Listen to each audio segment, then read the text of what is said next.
Bom, agora os comentários para o texto da Érica.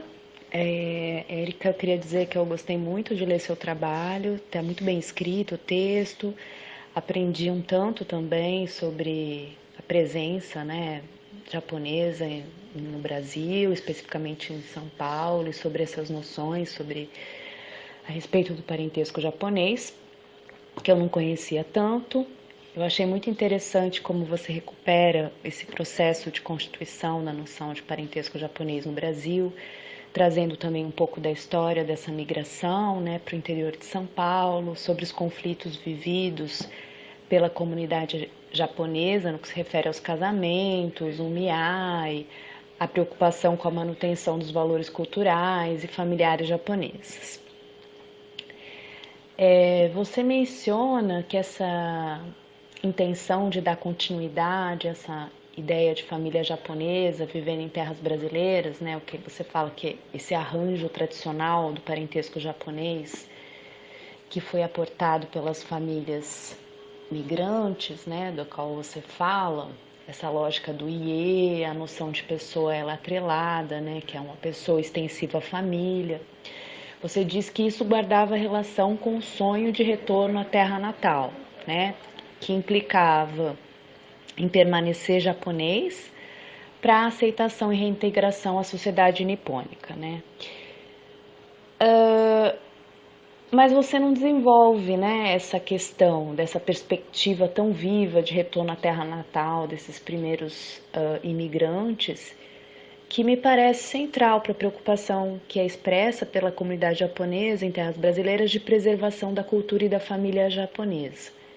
Na sua tese você vai discorrer sobre isso, mas aqui nesse texto não. Se eu estou entendendo bem que a ideia é transformar esse texto num artigo, me parece que essa perspectiva do retorno à terra natal deva ser melhor explorada e trabalhada e descrita, porque ela só está mencionada pensando num leitor que não conhece essa história da migração japonesa no Brasil, que desconhece, né, como que foi essa presença da migração japonesa no interior de São Paulo. Eu digo isso porque essa perspectiva do retorno, que fica atrelada à ideia de manutenção da família, né, não é evidente, né? Por exemplo, na história da migração da minha família foi o oposto. Meus avós, quando vieram da Espanha para Buenos Aires, né, nas primeiras décadas do século XX, eles se nacionalizaram na semana seguinte que chegaram na Argentina. A perspectiva de retorno nunca foi colocada como horizonte, eles vieram fazer América para nunca mais voltar. Meu avô sequer conservou o sotaque galego, meus avós, né? Apesar dos dois terem chegado adultos, né, na Argentina. Então, acho que essa ideia do retorno deve ser melhor explorada no texto, já que você se interessa justamente nessa relação entre migração e parentesco japonês e a centralidade desse parentesco nessa preocupação de manutenção dos valores e cultura japonesa. Também achei muito interessante esse caminho que você percorre sobre a era Meiji, né, para explicar as relações entre a conformação do parentesco japonês, da qual seus interlocutores falam, e a vinculação entre família, sangue, território e cidadania que foi promovida pelo Japão naquele período. É a partir daí que eu consegui entender um pouco melhor como é que o símbolo do sangue, quanto referente supostamente biológico, né, algo bastante próprio do parentesco euro-americano, passa também a informar e atravessar as noções de parentesco japonês, ou as noções de pertencimento, ou as noções do que é ser japonês, né? Quem está dentro e quem está fora do pertencimento. E eu também compreendi melhor essa presença, né, de concepções sobre relações de consanguinidade no parentesco japonês, que são ideias que foram muito problematizadas, né, nos novos estudos de parentesco, mas também desde a crítica do Schneider, que o Igor conhece muito bem. Bom, mas já que a gente está falando de parentesco, e como que esse símbolo do sangue, a ideia é tão central, né? Enfim, até para classificação dos mestiços, etc. Né? Então aí foi ficando mais claro ao longo do texto. Começa na era Meiji, eu falei, gente, mas de onde vem, né? E aí fica mais claro. Bom, mas já que a gente está falando de parentesco, que é o centro do seu trabalho, eu gostaria de te perguntar sobre o uso de determinados termos e categorias que você vai empregando na sua análise sobre parentesco, tais como, por exemplo, sistema de parentesco. Eu te pergunto, por que falar de sistema de parentesco e não simplesmente de parentesco, tal como tem sido mais empregado atualmente, né, nos estudos mais contemporâneos de parentesco na antropologia? Por que ainda faz sentido falar em sistema de parentesco? Né? Já que sistema é uma noção que remete a algo que possui uma coerência, uma lógica interna com relação a símbolos e significados, algo delimitado, no qual a ação social e os desvios à norma, né, aparecem como um problema.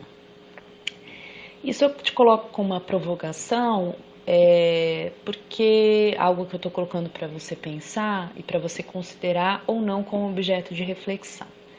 Eu digo isso porque me parece que a sua questão de pesquisa, que é justamente a posição do mestiço, é essa figura que vai desestabilizar, que age fugindo das regras e da norma do parentesco tradicional japonês, né? Como você diz, é esse indivíduo que inaugura um novo molde de família diferente do prescrito pela família e pela comunidade tradicional japonesa, que o casamento não deriva necessariamente da aliança, mas sim do conflito. E aí eu vou notar, né? Então, primeiro pensar nesse termo sistema, né, de parentesco. E eu vou notar que a partir do item 4 do seu texto, né, que chama momento de passagem, quando você começa a falar no parentesco, você já começa a falar no parentesco japonês como um discurso. E como um discurso que até oculta os conflitos e as tensões, né? Essa ideia do parentesco japonês tradicional. Então, eu estou chamando a atenção para o fato de que a utilização desses diferentes termos vão implicar em perspectivas antropológicas diferentes também para a abordagem do parentesco. Então, um sistema, uma ideia mais conservadora, preocupada com a ordem e a norma. Quando você começa a falar de relações, de movimentos do parentesco, mesmo de parentesco como um discurso, aparece mais uma abordagem mais aberta e maleável para a abordagem do parentesco, onde a agência e as ações dos sujeitos vai encontrando um lugar, né?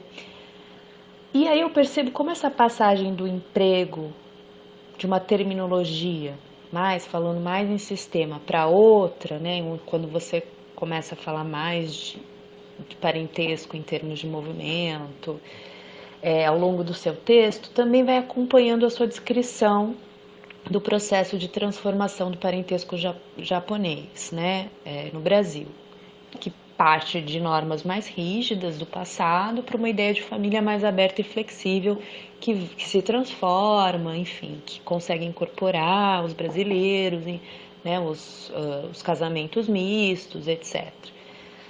Isto é, né? Então, o que eu estou te chamando a atenção é para o fato de que, para dar conta do que você encontra como família japonesa hoje e sobre a posição do mestiço e da família mista e suas transformações, vai ficando mais difícil usar essa terminologia de sistema que é mais engessada, né?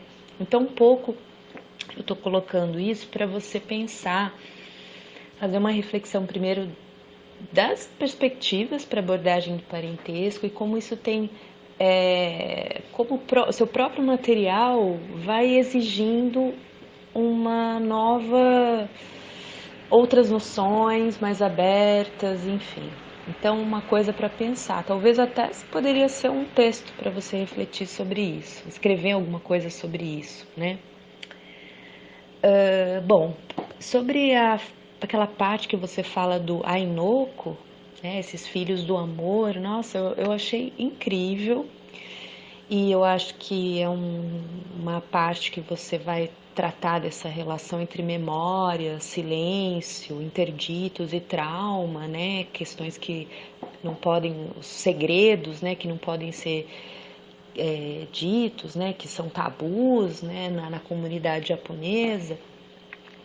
E aí eu pensei que duas leituras que poderiam te ajudar nessa reflexão, que eu acho que valeria você, poxa, escrever um texto só sobre isso. Primeiro é a Vina Das, que vai trabalhar sobre essa relação entre corpo e memória e dor, né?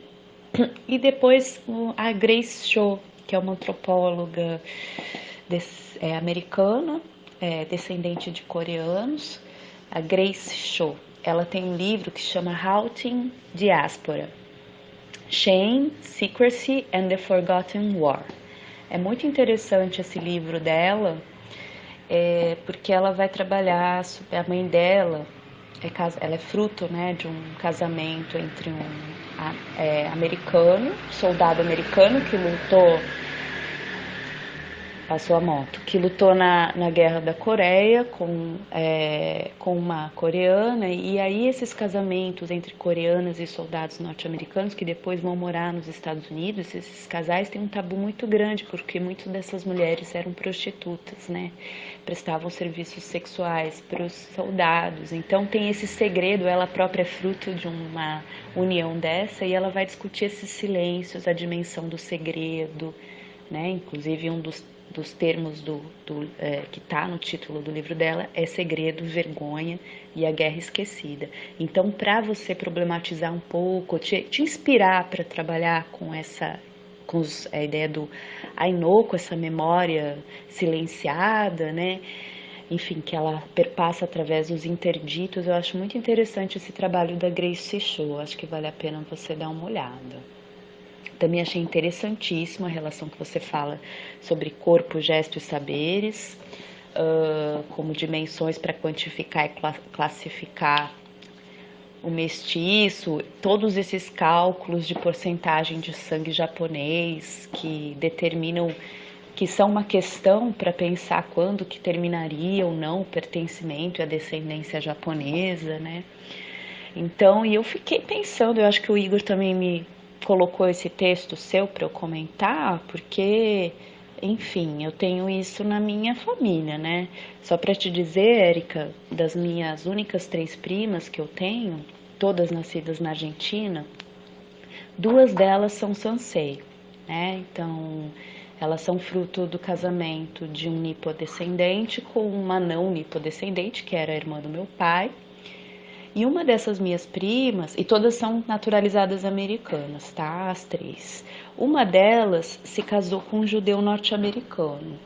E seus 4 filhos, então, são Yonsei judeus, já que minha prima se converteu à religião judaica.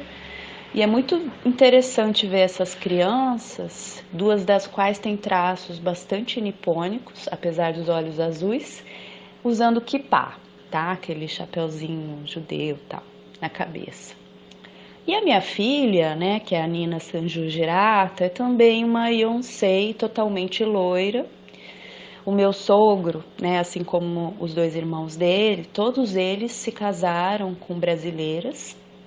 Eles nasceram em Promissão, no interior de São Paulo, numa família de imigrantes japoneses católicos. Os pais eram Issei, né? Então, enfim, aí eu fiquei pensando sobre a ideia da corporalidade não evidente, porque a Nina, minha filha, ela é irata, mas ela é totalmente loira, ela tem 25% do sangue. Se ela casar, então, se ela porventura vier casar com uma pessoa não japonesa, ela não vai ser mais japonesa, eu não sei. Mas enfim, ela usa o hashi já para comer com 3 anos de idade e fala gorogoro-san quando começa a trovejar e chover. Então, não sei, por aí vai o parentesco japonês de uma maneira muito maluca nesse Brasil, né? Enfim, Érica, adorei seu texto. Enfim, eu acho que tem esses ajustes. Se você quiser transformar ele num artigo, precisa, enfim, mudar o formato, porque tá bem como uma cara assim de capítulo de tese, enfim.